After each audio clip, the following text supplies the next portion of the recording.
দাঁড়ার সাপ শিকার ধরছে। দুটো কথা বলতে চাই, সাপ দয়া করে মারবেন না, সাপ আমাদের বন্ধু, এবং সাপে কামড়ালে সোজাসুজি আপনার নিকটবর্তী হসপিটালে যান, যেখানে বিনামূল্যে এভিএস পাবেন।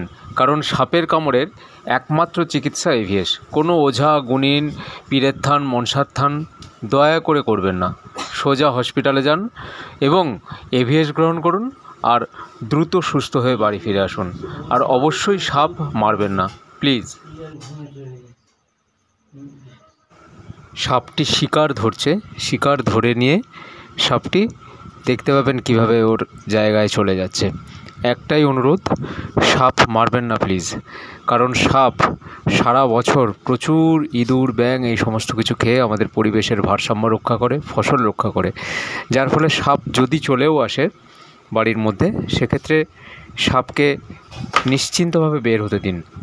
যদি সাপে কামড়ায় সেক্ষেত্রে কোনো ওঝা গুণিন মনসার থান পীরের থান নয়, সোজা আপনারা সাপে কামড়ানোর পর একদম হসপিটালে যান, নিকটবর্তী হসপিটালে যেয়ে সেখানে সাপে কামড়ানোর একমাত্র ওষুধ এভিএস গ্রহণ করুন এবং সুস্থ হয়ে বাড়ি ফিরে আসুন।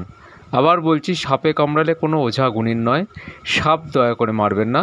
কারণ সাপ কিন্তু আমাদের বন্ধু, সাপ কিন্তু প্রকৃতির ভারসাম্য রক্ষা করে। ওদেরকে ওদের মতো বাঁচতে দিন। সাপও থাক বেঁচে, আমরাও থাকি বেঁচে। পরস্পরের যেই বেঁচে থাকার মধ্য দিয়েই পৃথিবীটা আরও সুন্দর হয়ে উঠবে এবং এইভাবেই আমরা আরও সবাই মিলে ভালো থাকব।